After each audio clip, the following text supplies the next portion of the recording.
और योगी आदित्यनाथ इस वक्त यूपी में संबोधित कर रहे हैं, सीधा आपको सुनाते हैं। के लोकप्रिय सांसद और देश के यशस्वी प्रधानमंत्री आदरणीय श्री नरेंद्र मोदी जी के कर कमलों से भी संपन्न हुआ है।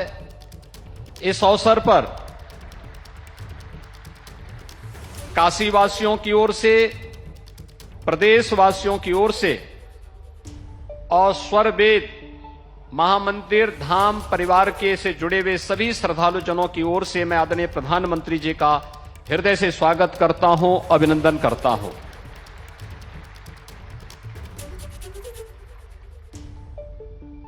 स्वरवेद महामंदिर सदगुरु सदाफल देव जी महाराज की पुण्य स्मृतियों को समर्पित है।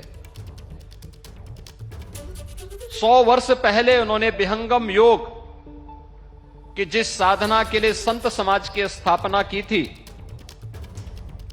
शताब्दी वर्ष का एक कार्यक्रम विहंगम योग संत समाज का प्रारंभ हुआ है। और इससे सुखद अनुभूति और क्या हो सकती है कि दुनिया के सबसे लोकप्रिय नेता, जिन्होंने भारत को सर्वांगीण विकास की एक नई गति दी है, एक नई पहचान दी है और भारत के विरासत पर दुनिया गौरव की अनुभूति कर सके, इसका एहसास कराया है।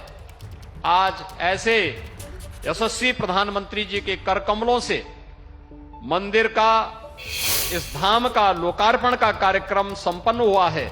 आप सभी श्रद्धालु जनों को मैं इस अवसर पर हृदय से बधाई देता हूं, अपनी शुभकामनाएं देता हूं। भाइयों बहनों, हम सबका सौभाग्य है जब एक संत की साधना मूर्त रूप लेती है तो इस प्रकार का एक धाम बनकर के तैयार होता है। और यह सदगुरु सदाफल देव जी महाराज की उन संघर्षों का जिन्होंने देश की आजादी के लिए किया था, जिन्होंने उत्तराखंड के कर्णाश्रम के ऊपर शून्य शिखर पर साधनारत होकर के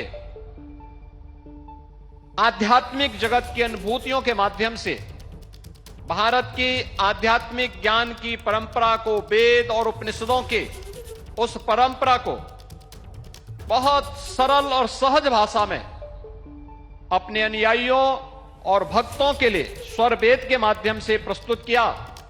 आज उसका एक मूर्त रूप हम सबके सामने यहां पर देखने को मिल रहा है। हम आज नए भारत की अनुभूति कर रहे हैं। भाइयों बहनों, ये नया भारत,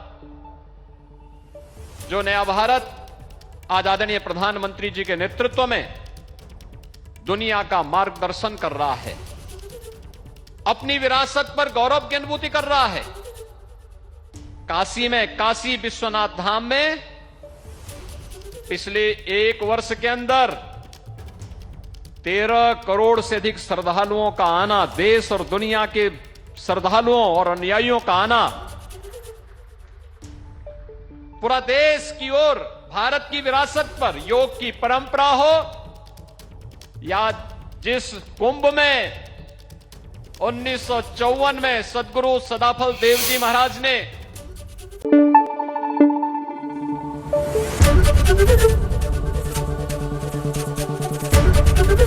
एबीपी न्यूज आपको रखे आगे।